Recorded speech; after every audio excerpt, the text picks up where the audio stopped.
2, 3, 4, 5. Anda yetsa. Ndambira.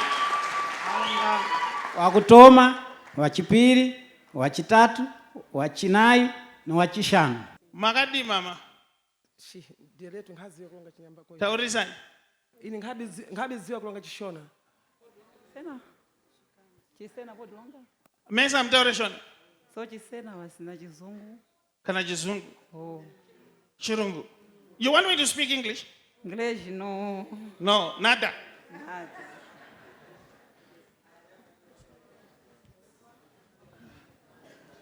Pakuda kuitika inonzi language barrier.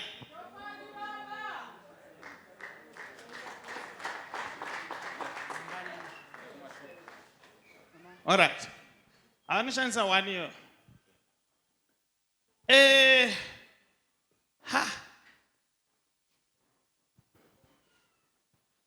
Anonzi Rosa or Rosa ndiya.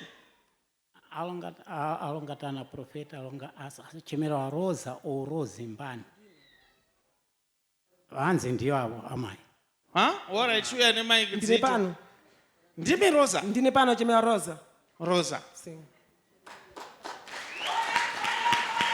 All right. 2, 3, 4, 5. Anda yetsa. Ndambira. Wakutoma, wachipiri, wachitatu, wachinayi, na wachishanu. Shindibvunze kuti imi mune vana vangani? Mwana ngasi. Ini ndakabala 12 soda sana 9. Naisiu mabala ngasi? 12. 12. Anzi ndakabereka vanhu 12. Masala wana ngasi? 9. Ndasala ne 9.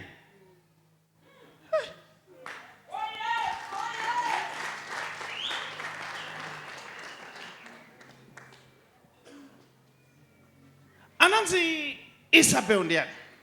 Mwananga ni pano. Ariku Isabel ndi mwananga ali kunduli.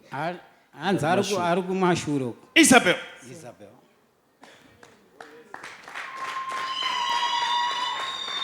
Ndakautarise kudai mama. Nafuna toma ndikulonga nitepa.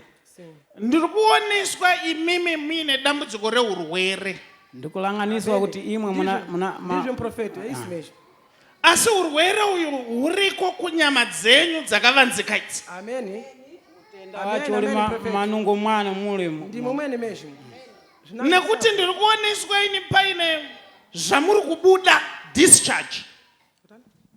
Ndikulanganiswa pane pini pikubuka na imwe piri kubuswa manungo mwana. Amen prophet amen. Zvinenge zvered kudai in color. Pinango pinenge uchilopa tepa. Chiropa. Pinango paresi. Saka ndaoneswa ini makagadzirwa asi makagadzirwa kuhope. Ndalanganisa ndioneswa kuti imwe makasasanyiwa muri muhope. Izvi zvatone nguva zvichiitikachi. Pepo pina madzuwa pidachitika. Tina dia zinji maningi. Isabel asati atombozvarwa. Pepo zata Isabel asata baliwa tai. Asata baliwa si. Amen.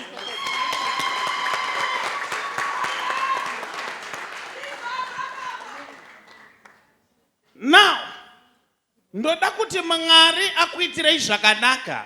Nekuti urwere uyu wanzi uperere panapa nezita raJesu. Amen. Glória a Deus. Amen. Amen. Amen. Glória a Deus.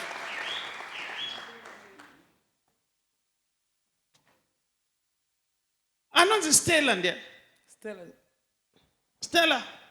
Mirai papa. Iwewe Stella ndakakutarisa kudai. Ndiri kuoneswa munhu akasimba chaizvo. Ine ndikulanganisa tali Stella ndikulanganisa mundu akuwanga manungo.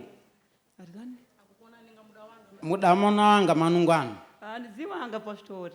Anzi? Hanza andizina kusimba. Andina kusimba. Ndiri kuti hembe dzenyu dzamunopfeka ndiyo size here. Hanzi alonga tepa. Nguo zisafa vala imwe ndiane nguo zanu mimi sakwana imwe. Ngabuni bwana sio pastori. Anzi? Hanza nguo hembe dzavanopfeka atsiridzo vaonda. ndosaka ndiri kuti ndiri kuoneswa munhu akasimba ndakakutarisa. Ameni. Imimi miri wenyu wese unokurwadzai.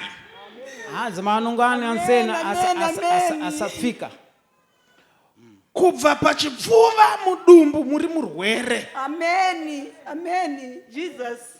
Saka ndanzi naJehovha zvikubatsirei nhasi mupore nezita raJesu. Ameni. Ameni. Ameni. Ameni.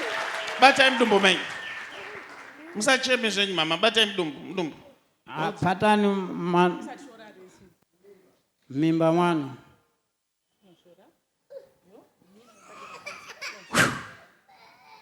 Ngapore nezita raJesu. Nyasha ngadziwanzwe. In the name of Jesus. Amen. Urwere wese uri mavari ngaupere nezita raJesu. Ngavachengetedzwe. Amen. Zvaita, endai munogara pasi.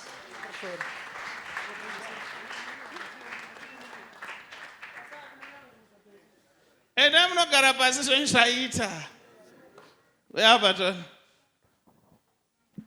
Chii chaunoda kuti Mwari akuitire? É o que Deus que me faz milagre. Meu marido para estar de volta em casa. Pois minha saúde não está totalmente bem. Não percebi bem, mamãe. Eu falei que eu quero que Deus faça milagre, que meu marido esteja de volta. Hoje minha saúde não está totalmente bem. Hanzi ndoda kuti Mwari aite minana yake murume wangu adzoke uyezve muiri wangu utano hwangu uve uri paongo zvaari. Porque não estou bem. Nokuti handisi right panguva ino. Muri varwere mese.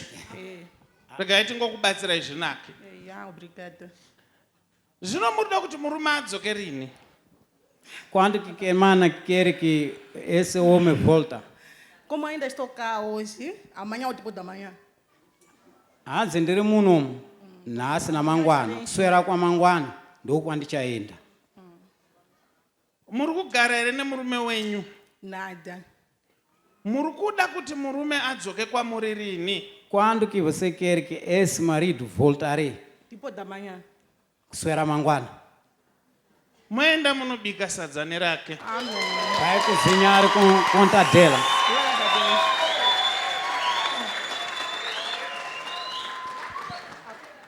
Nyasha ngadziwanzwe nezita raJesu. Ngavachengetwe. Amen. Zvaita, endai munogara.